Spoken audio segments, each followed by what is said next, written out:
Son las 9:06. Este año seremos una vez más sede de una de las reuniones mundiales más importantes del mundo, 21 economías en el marco de APEC el 15 y 16 de noviembre aquí en Lima. Pero antes de esta reunión en noviembre, hay 160 reuniones de ministros y altos funcionarios que se van a llevar a cabo en 5 ciudades y se vienen llevando a cabo ya: Pucallpa, Trujillo, Arequipa, Urubamba y Lima.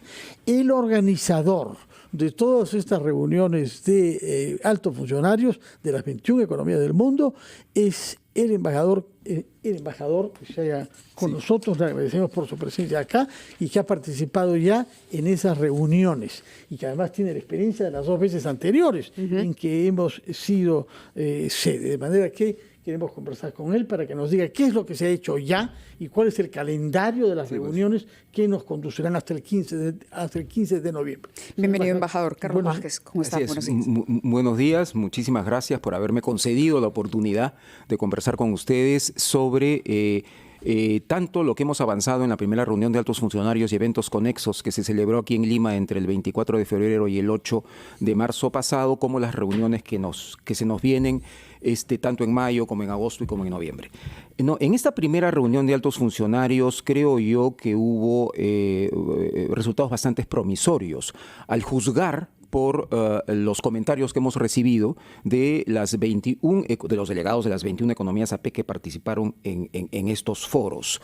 Y por los siguientes motivos. En primer lugar, por la alta concurrencia de delegados, ¿no? Hemos tenido 1.440 delegados de las 21 economías APEC, y si se suma a esa cifra el número de representantes de medios de prensa, el número de el aparato logístico que apoyó todas estas reuniones, hemos tenido más o menos 1.800 participantes en estas reuniones, que fueron 27 de diferentes comités, grupos de trabajo, grupos de expertos, diálogos de políticas, que todos reportan a lo que se llama la reunión de altos funcionarios. Claro, ¿no? cuando uno se imagina APEC, o cuando se anunciaba ya la realización de APEC, uno tiene la idea, o me imagino el ciudadano de a pie, que es una gran asamblea, una gran reunión, pero que es única. Pero en realidad se trata de un calendario de reuniones. Así es. ¿Correcto? Y hemos hablado que hasta el momento han sido 73 reuniones técnicas, si no nos equivocamos. Las que se han llevado a cabo, sí. Claro, conformadas por 27 grupos de trabajo. Así es. Es decir, se reúnen grupos de trabajo para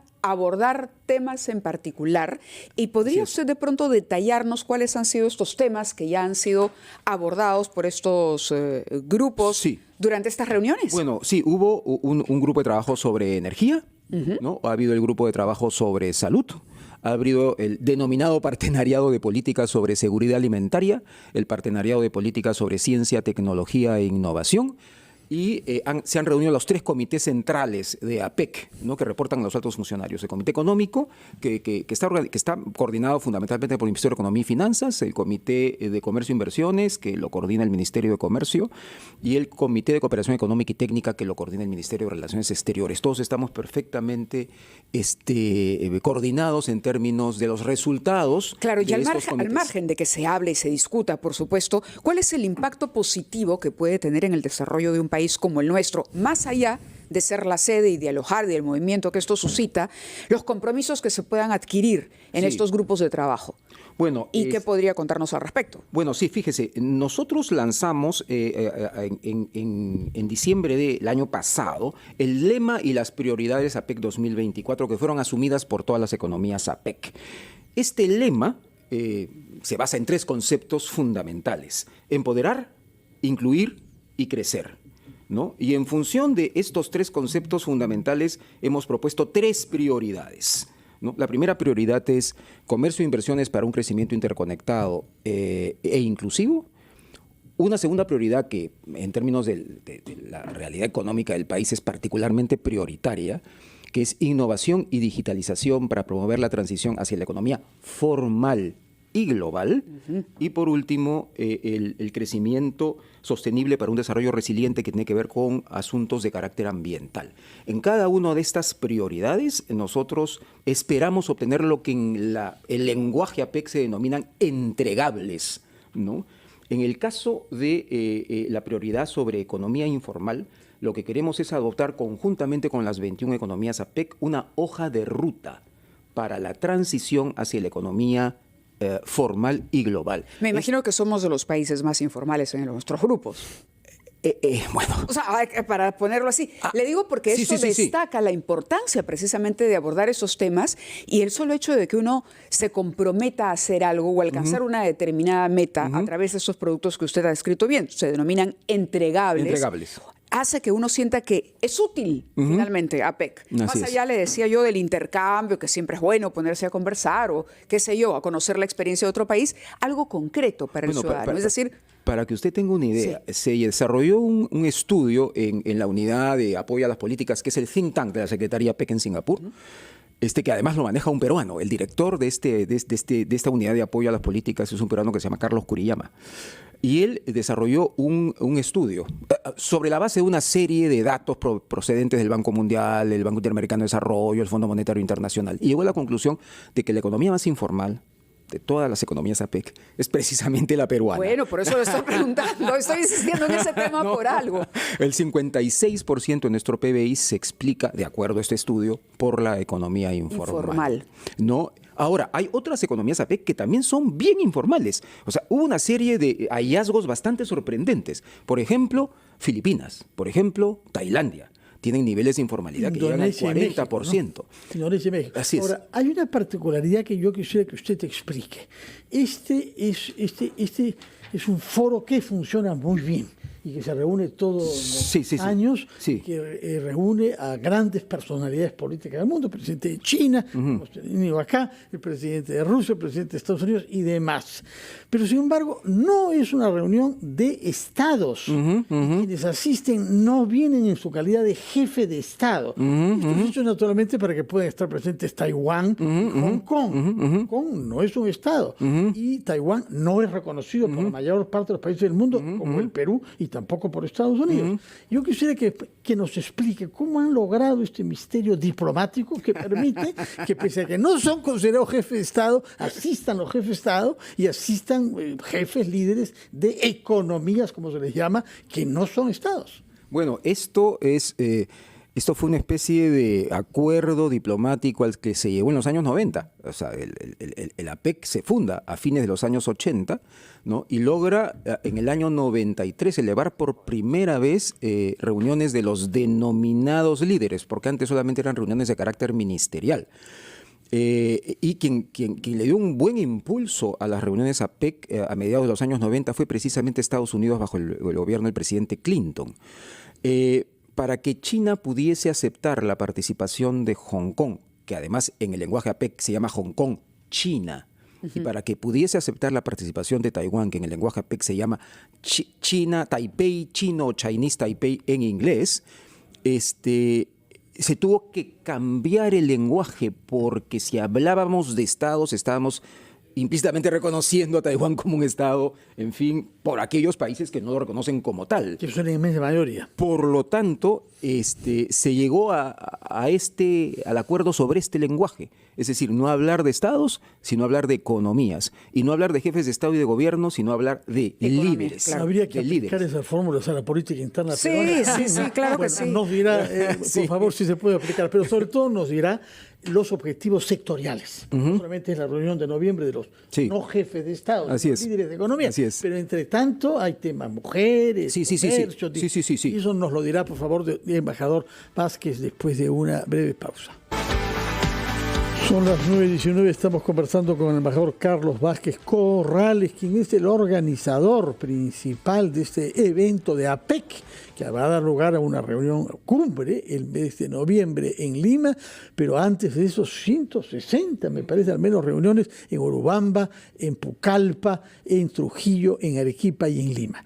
Cuéntenos, por favor, cuáles son los sectores que van a ser abordados en estas 160 reuniones preparatorias para la cumbre y qué es lo que el Perú tiene que ganar en cada uno de esos sectores. Por ejemplo, para el segundo segmento de la reunión de altos funcionarios y eventos conexos que va a tener lugar en Arequipa del 4 al 16 de mayo, se van a reunir grupos de trabajo como desarrollo de recursos humanos, telecomunicaciones, preparación de desastres y otros más. Pero lo más importante de este segundo segmento de reuniones van a ser las 3 primeras reuniones ministeriales que se vayan a llevar a cabo en el año APEC 2024 aquí en el Perú. La primera va a ser la reunión de ministros de comercio, la segunda va a ser la reunión de ministras de la mujer y por primera vez en APEC una reunión conjunta de ministros de comercio y ministras de la mujer, cuyo entregable sería una declaración para el empoderamiento económico de la mujer. Ahora, esto no nace por generación espontánea. Desde el año 2019 en Chile, cuando se aprobó la Declaración de La Serena sobre empoderamiento económico de la mujer, se han seguido una serie de iniciativas para lograr ese objetivo. Esta declaración va a contener recomendaciones a todas las economías APEC para empoderar a la mujer, por ejemplo, en inclusión financiera, en aquellas mujeres que lideran pequeñas y medianas empresas. En el Perú la informalidad tiene rostro de mujer fundamentalmente, como en muchas economías APEC como Filipinas, que también se ha demostrado eso, ¿no? Entonces este sería el primer entregable importante que tendríamos nosotros en el año APEC 2016 en Arequipa. En el mes de junio vamos a celebrar la reunión de ministros de turismo en Urubamba, ¿no? También allí habrá una declaración. Como el tema informalidad es un tema transversal que va a ser tratado por todos los grupos de trabajo pertinentes, lo que queremos es que en cada declaración haya una alusión a la informalidad en ese sector específico. Hemos tenido reuniones con la Cámara Nacional de Turismo y con el Viceministerio de Turismo. La informalidad en el sector turismo es enorme. Es decir, hay muchas agencias de turismo, inclusive hoteles, etcétera, etcétera, agentes de turismo que trabajan en la informalidad. Lo que queremos es ir reduciendo esos niveles de informalidad.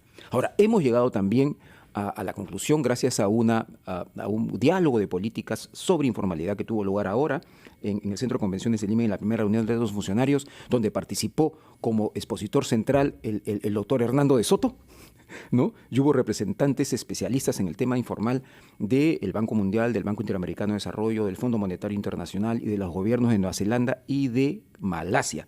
Allí se llegó a la conclusión de que la única forma de atacar a la informalidad es a través de un enfoque multidimensional, donde participen varias agencias del Estado, ¿no?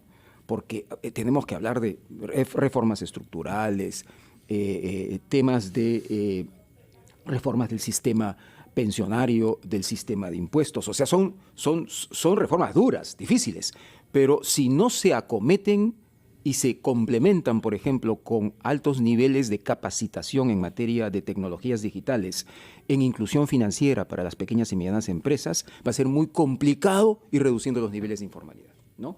Eso en cuanto a la reunión de ministros de turismo. Después tenemos en noviembre, que va a ser un mes sumamente denso en materia de reuniones, vamos a tener ahí la reunión de ministros de energía, donde se aprobaría otro entregable, que es una guía de políticas para el uso del hidrógeno bajo en emisiones en la región del Asia-Pacífico. Tendríamos también una reunión de ministros de salud sobre el tema de salud y economía. Eso está a cargo del Ministerio de Salud. Estamos coordinando muy activamente con el Ministerio de Salud. El 9 de abril hay una reunión también interesante que tiene que ver con nuestro pisco, si no me equivoco. Con nuestro pisco. El 9 de abril se realizará en Wellington, capital de Nueva Zelanda, un evento de alto nivel sobre APEC 2024 también. Sí. Lo que pasa es que... es miembro de Nueva Zelanda. Sí, es Nueva Zelanda, ¿no? También hay una serie de reuniones APEC que se celebran fuera del país, por supuesto, ¿no?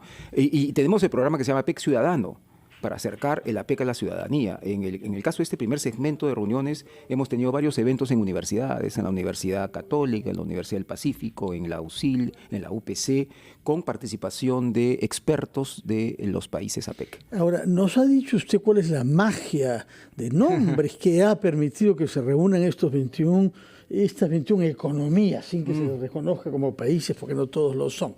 Pero hay otra magia que es cómo planifican ustedes, habida cuenta de que el presidente ruso tiene dificultades judiciales con la Corte Penal Internacional, no puede salir en principio de su país, salvo a países que lo protejan. Y luego hay una rivalidad creciente en el plano de la tecnología digital entre China y Estados Unidos, como estamos viendo por el caso de TikTok.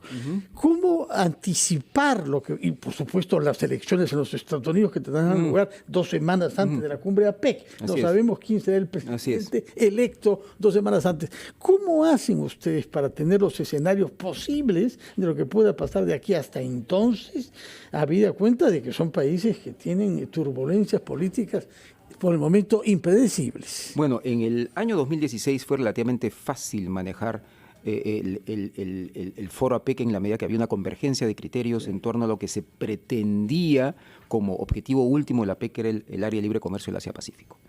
En el año 2017, meses después de finalizada la cumbre, la segunda cumbre en Lima, una de las economías APEC decidió no formar parte, por ejemplo, del TPP, que era uno de los building blocks o uno de los elementos centrales de este objetivo de crear el área de libre comercio del Asia-Pacífico.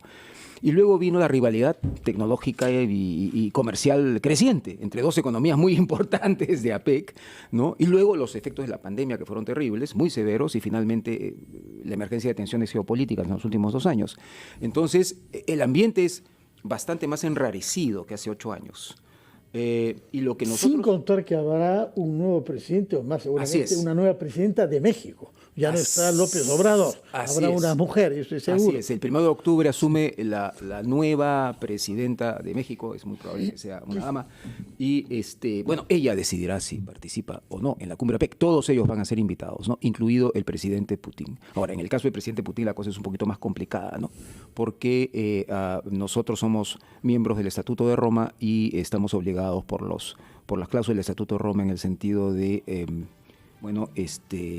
aplicar sus decisión en torno a la orden de captura del presidente Putin. Por eso es que va a ser muy complicado. De acuerdo, embajador. Le agradecemos mucho que haya estado con nosotros esta mañana. Interesante, y seguramente no será la última vez, porque hay un cronograma muy amplio por desarrollar y cumplir. Así es. Muy amable. Gracias. Muchas gracias. Muy buenos días. Gracias. Soy a las 9:27.